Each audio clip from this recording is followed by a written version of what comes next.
ముఖ్యమంత్రిగా ఉన్నావు, నీ జీవితానికి బహుశా ఇది ఆఖరి ఎలక్షన్ కావచ్చు.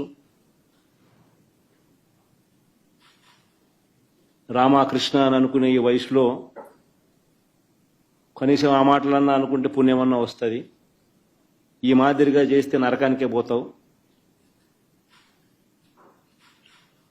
ఇప్పటికైనా మార్పు తెచ్చుకో చంద్రబాబు అని హితవు పలుకుతా ఉన్నా. నిరంతరం రాష్ట్ర భవిష్యత్తు కోసం, ప్రజల సంతోషం కోసం తపన పడే చంద్రబాబు నాయుడు గారు కాదు జగన్ మారాల్సింది. నువ్వు మారాలి.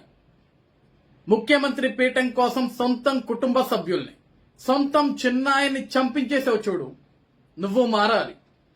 సొంతం చిన్నాయన్ని చంపించి చివరికి ఆ కుటుంబాన్ని గురించి నిసిగ్గుగా మాట్లాడుతున్నావు చూడు, నువ్వు మారాలి. నువ్వు జైల్లో ఉన్నప్పుడు నీ గెలుపు కోసం నా అన్న దేవుడు, నా అన్నని గెలిపించండి అని చెప్పేసి రాష్ట్ర వ్యాప్తంగా పాదయాత్ర చేసింది చూడు నీ చెల్లెలు. అలాంటి చెల్లెల్ని నీ పార్టీలో ఉన్న 5 రూపాయల కూలీలతోటి, ఊర కుక్కలతోటి ఇష్టానుసారంగా తిట్టించావు చూడు, నువ్వు మారాలి. ఆస్తుల కోసం నీ చెల్లి జీవితాన్ని నడి రోడ్డును వేస్తున్నావు చూడు, నువ్వు మారాలి. జన్మనిచ్చిన పాపానికి నీ కన్న తల్లైన విజయమ్మ గారిని ప్రతిరోజు కన్నీరు పెట్టేస్తున్నావు చూడు, నువ్వు మారాలి. ఈరోజు నరకానికి వెళ్లేది చంద్రబాబు నాయుడు గారు కాదు జగన్, నువ్వు.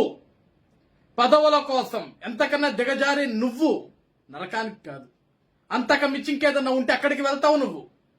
చివరికి యమధర్మరాజు కూడా భయపడే అన్ని తప్పులు చేసావు, అన్ని పాపాలు చేసావు, అన్ని దారుణాలు చేసావు నువ్వు.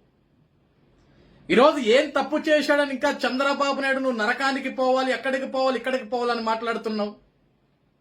ప్రజల కోసం ఈ రోజు కూడా తపన పడే వ్యక్తి, రాష్ట్ర భవిష్యత్తు కోసం ఈ రోజు కూడా తపన పడే వ్యక్తి.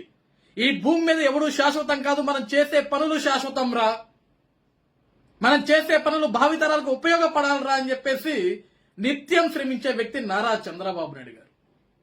నువ్వు రాష్ట్రానికి మంచి చేయకపోయినా పర్లేదు జగన్, ఒక్కసారి నీకు జనం అవకాశం ఇచ్చారు, నీ పైశాచిక పరిపాలన చూశారు, వద్దనుకున్నారు.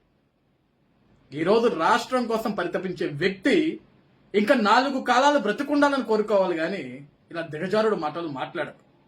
ఆ దేవుడు కూడా క్షమించాడు.